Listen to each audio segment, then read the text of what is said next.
Hey there, it's Anonymous Tea, where we spill the tea anonymously. Hello, hello, hello, hello, hello, everyone. Hello, YouTubers. Hope you guys are all having an amazing day today, sending good vibes, sending positivity, sending blessings, and good energy to each and every single one of you. Thank you so much for tuning in. So, today we're talking love and marriage, Huntsville. You guys know why you are here. Today we're talking because we need to break down some things that took place in the Messy Monday interview that featured Carlos King, Dr. Heavenly, and none other, you guys, than Kenny, you guys. We need to talk about it because there was a lot of tomfoolery that was taking place. There was a lot of thirst that was taking place. And there's a lot of red flags that was taking place.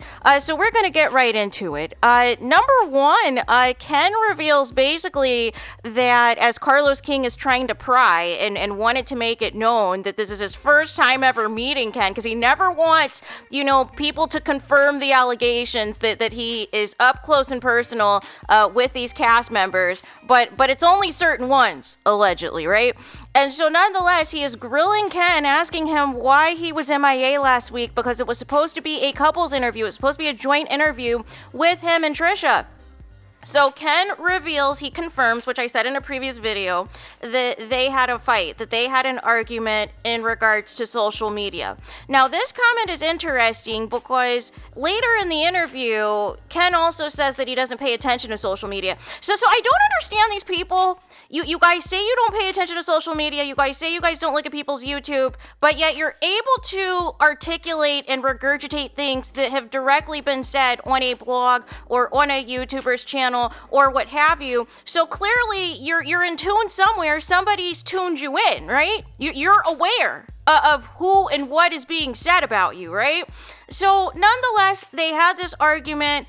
Ken decided he was not going to, not only not attend this interview, but he was going to take a few days and needed to get out of the state and stay at a hotel somewhere for a few days to get away from Trisha, you guys. And this isn't the first time, apparently, that this has happened.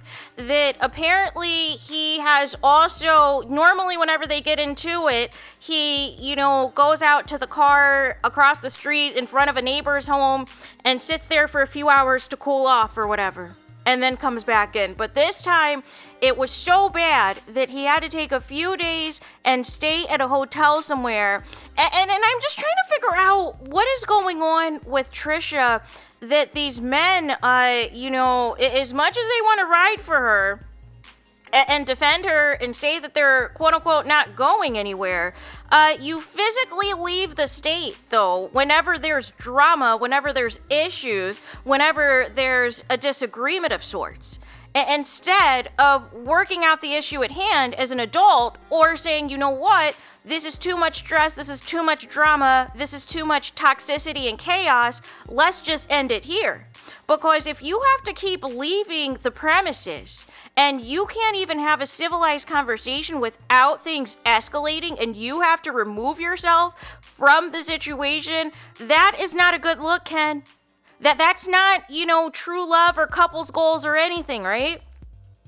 And then we have to get into Dr. Heavenly. To quote Nene Leakes, the thirst is real. Just give her a gallon of DASANI water. Give her the whole Brita water. Those little fountain drink you could put your cup under. Remember back in the day, you could have your house filled with like Brita water, and they would refill the different tubs of water. That's what Dr. Heavenly was giving. It was just tubs of water of thirst for Ken. And I'm like, where is Daddy? Because he would not be featuring any of this type of tomfoolery that was taking place right now, as much as Dr. Heavenly was going hard in the paint for Kenny, you guys. And Ken he sounds like, he keeps writing for Trisha, despite all of these red flags. Despite all of these relationship issues that they're having, he basically said in one way or the other, he's not going anywhere. And that they're never going to break up. They're always going to be together and all of these things. And essentially, the reason that they're on the show is because of him.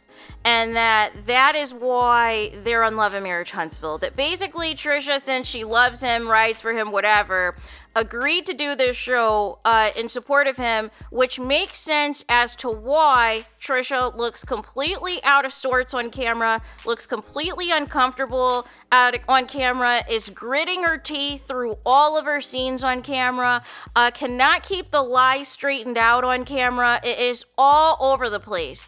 And then Ken confirms that obviously you are going to remember if you've been to somebody's house, that obviously it wasn't a good look of Trisha lying, right? But then Ken, as well, seems to big up Martell, which is also a concern. Likes Martell, feels that there are similarities that they have in quote-unquote business, and I'm confused there because what business does Martell have right now? His business is gossiping. His business is terrorizing his ex-wife and kids. And then the audacity to say that he's a good father, where's the receipts? Because according to the custody paperwork, it says otherwise. It doesn't say that Martell is this great father. So I'm just a little confused with the thought process of Ken and how he can, identify red flags in people, identify issues in people, but still basically stick around as if everything's fine, as if the fire is around, everything surrounding, this relationship and your friendships that are questionable. There is literally a fire. Everything's on fire. And you're like, everything's fine. Everything's fine. I'm not going anywhere. Even if I burn to ashes, I am not going anywhere. Make it make sense, you guys. Make it make sense. And then he says that he does not want to fool with Marceau and Maurice like that because he says that they are quote-unquote too messy and they like to get into stuff all the time. And I'm thinking to myself, but you just said that you're close to Martell and that you love Martell. But Martell is the main one that loves to get into mess. They all like to get into mess. But I'm just confused as to how you don't see it for Maurice and Marceau, but you see it for Martell, who we have documented the most damage that has done on and off this show, that you could big him up like this. And I found it interesting in the interview. And again, this is why I can't take certain things seriously because, this need to rehab Martell's image and to not ask questions about, Martell being arrested and what happened with the DV harassment in the third degree against Melody Cherie and all of these things. The fact that you're just treating it as if it's a non-factor, as if it never existed, as if Martell actively is not currently convicted and is supposed to be on probation and all these things, like to just pretend that it doesn't exist, it is just very annoying. It is truly and utterly annoying. And then, they're asking Ken about his DMs, if women are reaching out to him. So he claims he doesn't know, but then he says at the same breath, at the same token, that he's aware of the women who say that he needs to leave Trisha and that he can do better than Trisha with them. But then they're also willing to go in the DMs of somebody like him who is currently unavailable. But also with that being said, you knowingly got involved with Trisha knowing that she was unavailable as well. So your decisions are also questionable as well off the bat, right? And then you try to allude that you were fooling with some people as well, but at some point you and Trisha got exclusive. However, I am still lost on the timeline, you guys. Because for all intents and purposes, Ken is trying to make it seem like this thing with Trisha is super recent, although Facebook, before the pictures got deleted, would suggest otherwise, that Ken had been in the picture a lot longer than a couple of years. And it's giving that something, like I said, the timeline matches more with Martell and Trisha than it does Trisha and Kenny. However, Kenny is in the older photos, you guys. So again, I can't understand why these people who want to be on reality TV, who want to audition for these shows, who have seen this show and how this show works and how much, especially involving this show, social media is its own component, it's its own unofficial cast member of the show, that you guys couldn't clean up your mess before getting on the show and just thinking that people were going to take anything you said on camera as the gospel.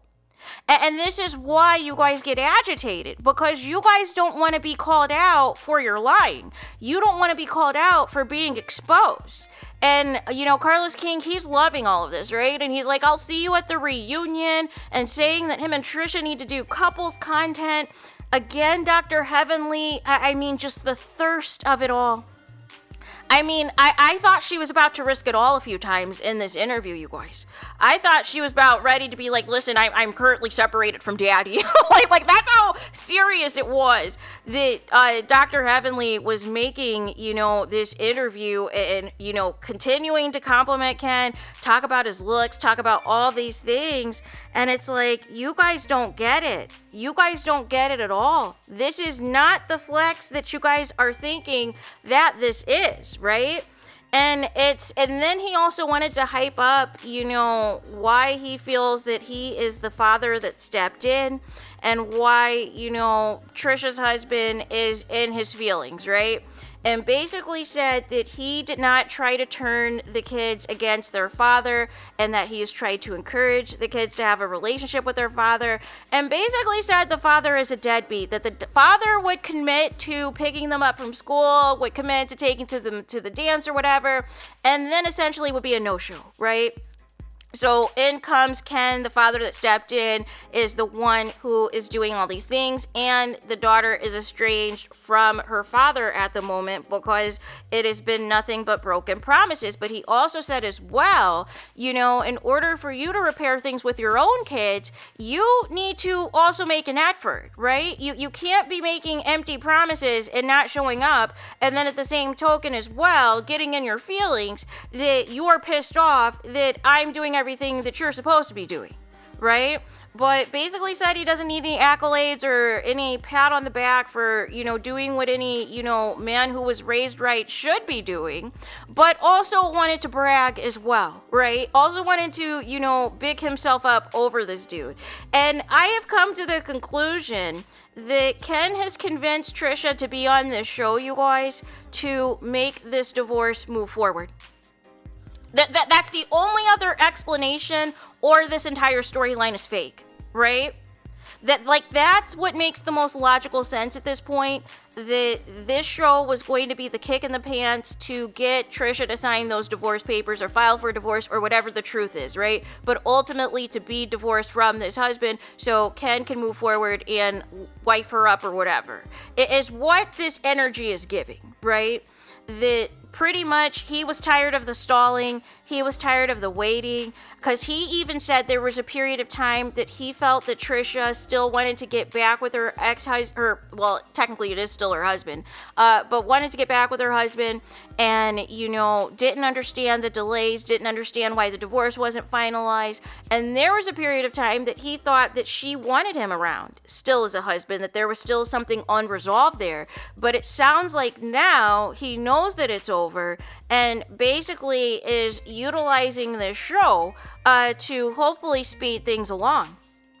But the question is going to remain whether or not this divorce is actually going to happen, and if so, you know, where we go from here, if this is really going to go the distance. But according to Ken, it sounds like he's not going anywhere. But does Trisha know that? Or maybe Trisha does know that, which is why she's in her feelings that Martell is playing like he doesn't know who she is. Because how do you have more energy for Martell, for dude number 3 on the roster, right?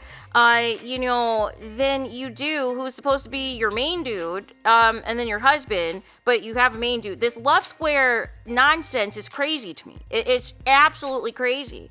But nonetheless, that essentially was the gist of the interview. You know, again, I don't understand how you can have all these problems and all these issues and still at the end of the day say, you know what? we're going to make it through. We're going to, it's bad marriage for life, to quote Will and Jada. That's actually what it was giving, because you're pointing out all these problems. You're pointing out that you physically can't be in the same room with Trisha whenever there's an argument, whenever there's a disagreement. You have to physically leave the premises, whether that is out of state or out of the house or out of the apartment, wherever you guys live, and all of the things. And it is just crazy to me. It is absolutely crazy to me, you guys. But nonetheless, there was that. Let me know your guys' thoughts in the comments. What do you guys think? Did you guys watch any of this interview? And what do you think of the red flags that Ken is pointing out about Trisha, and pointing out her demeanor and her personality and all these things about her that he's not really feeling and featuring, that he has to disappear from her for, but basically is also saying in the same breath that he's not going anywhere, right?